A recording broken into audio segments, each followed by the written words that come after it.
ಸ್ವತಃ ಅಧಿಕಾರಿಯೇ ಲಂಚದ ಆಮಿಷ ಒಡ್ಡಿದ್ರೆ ಅದರ ಆ ಕಾಮಗಾರಿಗಳ ಪರಿಸ್ಥಿತಿ ಹೆಂಗಿರಬಹುದು ಅಂತ ಲೆಕ್ಕ ಹಾಕಿ ನಾವು ಆ ಪರಿಸ್ಥಿತಿಯನ್ನು ನಿಮ್ಮ ಮುಂದೆ ಬಿಚ್ಚಿಡ್ತಾ ಇದ್ದೀವಿ. ಅಪ್ಪರ್ ತುಂಗಾ ಪ್ರಾಜೆಕ್ಟ್, ತುಂಗಾ ಮೇಲ್ದಂಡೆ ಯೋಜನೆಯ ಅಸಲಿಯತ್ತನ್ನ ಏಷ್ಯಾನೆಟ್ ಸುವರ್ಣ ನ್ಯೂಸ್ ಬಿಚ್ಚಿಡುವಂತ ಕೆಲಸವನ್ನ ಮಾಡ್ತಾ ಇದೆ. ಹಾವೇರಿ ತಾಲೂಕಿನ ಕನಕಾಪುರ ಗ್ರಾಮದ ಕಾಲುವೆಯ ಸ್ಥಿತಿ ನಿಮ್ಮ ಮುಂದೆ ಇಡ್ತಾ ಇದ್ದೀವಿ.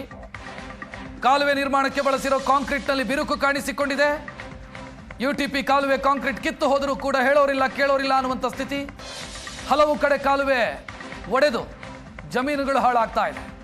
ತುಂಗಾ ಮೇಲ್ದಂಡೆ ಕಾಲುವೆಯ ರಿಯಾಲಿಟಿ ಚೆಕ್ ಅನ್ನ ಏಷ್ಯಾನೆಟ್ ಸುವರ್ಣ ನ್ಯೂಸ್ ಮಾಡಿದೆ. ಅಧಿಕಾರಿಗಳೆಲ್ಲ ತಿಂದುಂಡು ಹಾಯಾಗಿದ್ದಾರೆ. ಕಾಮಗಾರಿ ಹೆಂಗಿದೆ ನೋಡ್ತಾ ಇದ್ದೇನೆ.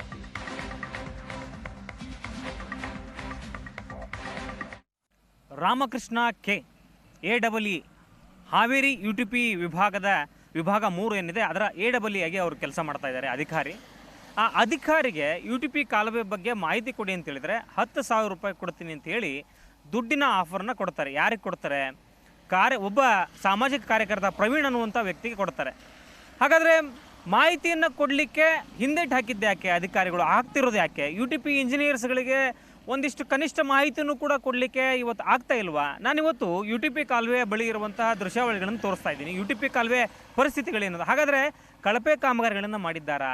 ಹಾಗಾದರೆ ಸರ್ಕಾರದಿಂದ ಬಂದಂಥ ಅನುದಾನವನ್ನು ದುರುಪಯೋಗ ಮಾಡ್ಕೊಳ್ತಿದ್ದಾರಾ ಅಧಿಕಾರಿಗಳು ಅನ್ನುವಂಥ ಸಾಕಷ್ಟು ಪ್ರಶ್ನೆಗಳು ಇವತ್ತು ಸಾರ್ವಜನಿಕ ವಲಯದಲ್ಲಿ ಮೂಡ್ತಾ ಇದೆ. ನಾನಿವತ್ತು ಹಾವೇರಿ ಜಿಲ್ಲೆ ಹಾವೇರಿ ತಾಲೂಕು ಕನಕಾಪುರ ಬಳಿ ಇರುವಂತಹ ಈ ಒಂದು UTP ಕಾಲುವೆಯನ್ನು ನಿಮಗೆ ತೋರಿಸ್ತಾ ಇದ್ದೀನಿ. ಯಾಕೆ ಇದನ್ನು ತೋರಿಸ್ತಾ ಇದ್ದೀನಿ ಅಂತ ಹೇಳಿದರೆ, ಕೆಲಸ ಇವರು ಎಲ್ಲಿ ಮಾಡ್ತಾ ಇದ್ದಾರೆ? ಹಾಗಾದರೆ ಕೆಲಸ ಯಾವುದಾಗಿದೆ?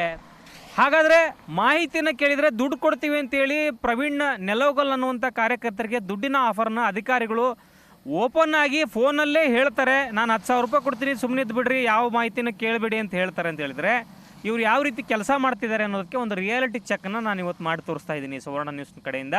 ಇಲ್ಲಿ ನೀವು ಗಮನಿಸ್ಬೋದು UTP ಕಾಲುವೆ ಕಾಮಗಾರಿ ಯಾವ ರೀತಿ ಆಗಿದೆ ಅಂತ ಹೇಳಿದರೆ, ಹಾವೇರಿ ಜಿಲ್ಲೆಯಲ್ಲಿರುವಂತಹ ಬಹುತೇಕ 106 ಕಿಲೋಮೀಟರ್ UTP ಕಾಲುವೆಗಳೇನಿದೆ ಆ ಕಾಲುವೆಗಳು ಸಂಪೂರ್ಣವಾಗಿ ಒಡೆದು ಹೋಗ್ತಾ ಇದೆ.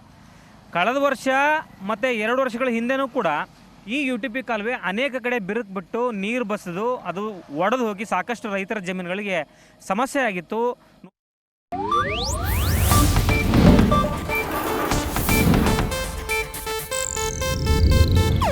ಇದು ಏಷ್ಯಾನೆಟ್ ನ್ಯೂಸ್ ನೆಟ್ವರ್ಕ್ ಪ್ರಸ್ತುತಿ.